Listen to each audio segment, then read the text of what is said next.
السلام علیکم ورحمۃ اللہ وبرکاتہ۔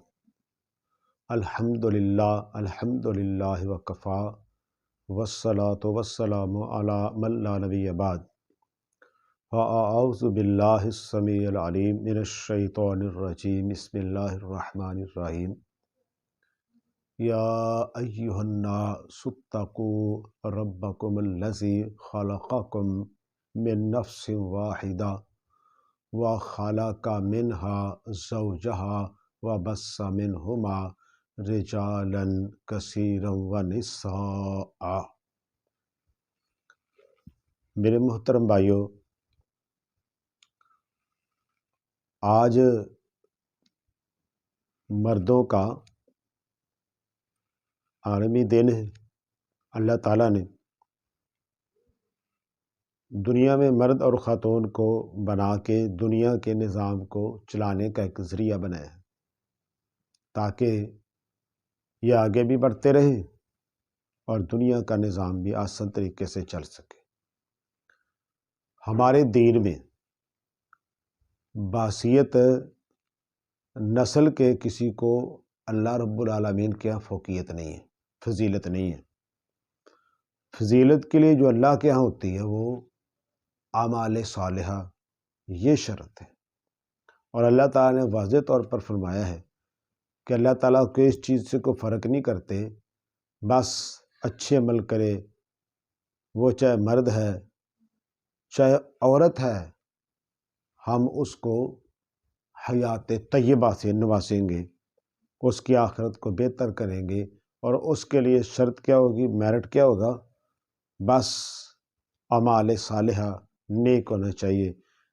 اس چیز سے نہیں فرق کرتے کہ بھی بندہ ہے یا عورت ہے، اس چیز سے فرق نہیں کیا جاتا۔ ہاں، اللہ تعالیٰ نے ان دونوں کو صلاحیت کے اعتبار سے، تقاضوں کے اعتبار سے، جنس کے اعتبار سے اللہ تعالیٰ نے ان کو الگ الگ بنایا ہے۔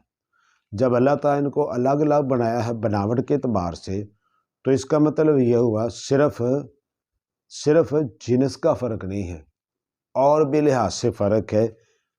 اس لیے اللہ تعالیٰ نے ان کو الگ الگ بنایا ہے کہ ان کا جو دائرہ کار ہے نا زندگی گزارنے کا، وہ اللہ تعالیٰ نے الگ الگ جو ہے نا وہ مقرر کیا ہے۔ اللہ تعالیٰ نے مرد کے ذمہ معاشی ضروریات لگائی ہیں کہ مرد جو ہے معاشی ضروریات پوری کرے گا، اس کے ذمہ ہے، اور خاتون کے ذمہ وہ گھر کے اندر کے جو معاملہ چار دیواری کے، اس نے ان کو ڈیل کرنا ہے۔ یہ اپنا اپنا دائرہ اختیار ہے۔ ہاں، یہ ضرور ہے کہ نبی علیہ السلام بعض دفعہ گھر کے اندر بھی کام کاج کر دیتے تھے، اور ہمیں صحابیات ان کے واقعہ سے معلوم ہوتا ہے کہ وہ ضرورت پڑنے پر گھر سے باہر بھی کام کر لیے۔ جس طرح حضرت فاطمہ الزہرا رضی اللہ عنہا وہ مشکیزہ میں پانی لینے کے لیے چلی جاتی تھی، اور حضرت زبیر رضی اللہ تعالیٰ عنہ کی جو علی ہیں اسماء رضی اللہ عنہا، وہ جانوروں کو چارہ وغیرہ بھی ڈال دیتی تھی۔ یعنی بالکل ان کی اصل ذمہ داری تو ایک کی باہر کی ایک اندر کی ہے، لیکن چونکہ انہوں نے اکٹھے زندگی گزارنی ہے تو لہذا ایک دوسرے کے کام میں مناسب جو ہے وہ تعاون اور مدد۔ اس سے یہ فرق نہیں آتا کہ جناب وہ اب اس کے دائرہ کار میں فرق آ گیا ہے یا اس کے دائرہ کار میں فرق آ گیا۔ اللہ رب العالمین نے 1,00,000 سے زیادہ انبیاء اور رسول بھیجے ہیں، وہ سب کے سب مرد تھے، ان میں عورت کوئی نہیں تھی۔ یعنی اللہ تعالیٰ نے چونکہ انبیاء کے ذمہ بہت بڑی ذمہ داریاں تھیں، بہت بڑی بڑی آزمائشوں سے وہ لوگ گزرے، تو اللہ تعالیٰ نے خواتین کو کنسیشن دی کہ جناب اس ذمہ داری ہم آپ کے اوپر نہیں ڈالیں گے۔ اللہ تعالیٰ نے جہاد فی سبیل اللہ، اس سے خواتین کو مستثنا قرار دیا ہے۔ ہاں، وہ اس سے جو معاونت وغیرہ کر سکتی ہیں، زخمیوں کو مرہم پٹی کرنی ہے یا اور کوئی دیگر ضروریات ہیں وہ کر سکتی ہیں، لیکن باقاعدہ جنگ کے اندر حصہ لینا یہ ان پر فرض نہیں ہے۔ کن پر فرض ہے؟ یہ مردوں کے اوپر فرض ہے۔ نکاح کے اندر ولی مرد بنتا ہے، عورت ولی نہیں بن سکتی۔ تو یہ چند چیزیں اس لیے میں نے ذکر کی ہیں تاکہ یہ بات واضح ہو جائے کہ اللہ تعالیٰ نے جو ذمہ داری الگ الگ لگائی ہے یہ اللہ تعالیٰ نے میرٹ کے اوپر لگائی ہے، صلاحیت دیکھ کے لگائی ہے۔ اللہ تعالیٰ نے ان میں سے کسی کے اوپر بھی نہ کوئی زیادتی کی ہے اور نہ ظلم کی ہے۔ ہمارے یہاں یہ جو نعرہ لگایا جاتا ہے بھی مرد اور خاتون برابر کام کریں گے، بھائی مجھے یہ بات بتا کہ اگر انہوں نے برابر ہی کام کرنا ہے تو اللہ تعالیٰ دنیا میں یا سارے بندے پیدا کر دیتا ہے یا ساری عورتیں بنا دیتا۔ جس طرح ہمارے ہاں مغربی ذہن لوگوں کو دیا جاتا ہے کہ جناب مرد اور خاتون یہ برابر کام کریں گے، باہر کے وہ بھی مزدوری کرے گی، یہ بھی مزدوری کرے گا، وہ بھی نوکری کرے گا، یہ بھی نوکری کرے گی۔ اب جب باہر کے کام کاج بندہ بھی کرے گا، عورت بھی کرے گی، قدم کے قدم ساتھ ملا کے چلیں گے، برابر کریں گے۔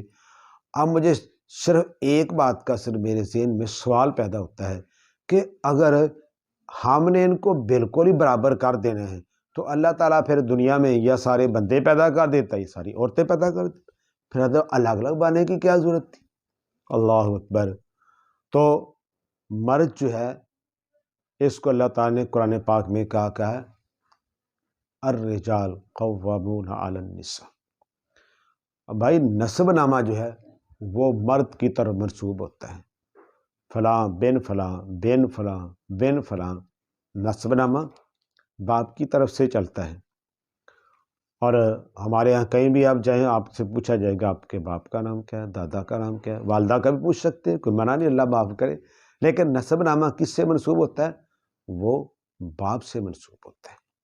تو اس لیے باثیت باپ ایک مقام ہے، ایک مرتبہ ہے کہ باپ جو ہے وہ اپنے گھر کے تمام معاملات ان کو ڈیل کرتا ہے، ان کا ذمہ دار ہے، اور اگر وہ آسان طریقے سے ادا کرتا ہے اللہ نے اس کا بھی بہت بڑا مقام رکھا ہے، اس کے لیے جنت ہے۔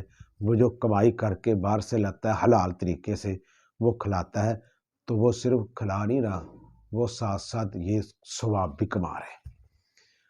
اور مرد باثیت بھائی وہ اپنے گھر کے اندر ایک نگران ہے، وہ گھر کے کام کاج کے اندر معاون ہے، یعنی بھائی باپ کی طرح ایک سائے کی حیثیت رکھتا ہے، ایک گھر کا ایک دستے بازو شمار ہوتا ہے۔ اس طرح مرد جو ہے وہ باثیت خامد، اس کا ایک مقام ہے۔ نبی علیہ الصلوۃ والسلام نے فرمایا اگر کسی اور کے لیے سجدہ جائز ہوتا ہے احتراماً تو میں خاتون کو حکم دیتا کہ اپنے بندے کو خامد کو سجدہ کرے، لیکن چونکہ ایسی اجازت نہیں لیتا میں ایسا نہیں کہہ سکتا۔ تو بھائی اس سے یہ معلوم ہوا کہ اللہ تعالیٰ نے دونوں کا مقام رکھا ہے، دونوں کی فضیلت رکھی ہے، دونوں کی اہمیت رکھی ہے، لیکن اہمیت ہے اعمال صالحہ کے اوپر، جنس کی وجہ سے نہیں۔ اور اللہ تعالیٰ نے ذمہ داری الگ الگ دی ہے، ذمہ داری دی ہے صلاحیت دیکھ کے، جو وہ کر سکتا ہے وہ ذمہ داری دی ہے، یہ نہیں کہ اس کو ذمہ داری اور دے دی جائے جو اس کا اصل ذمہ داری ہے اس کو دور کیا جائے، دوسری ذمہ داری دی جائے تاکہ نہ وہ کر سکے اور نہ وہ کر سکے۔ تو بہرحال اللہ رب العالمین کے ہاں دونوں کا ہی مقام ہے، لیکن اعمال صالحہ اور نیک اعمال اور ذمہ داری ادائیگی کرنے کے بعد وما علینا الا البلاغ۔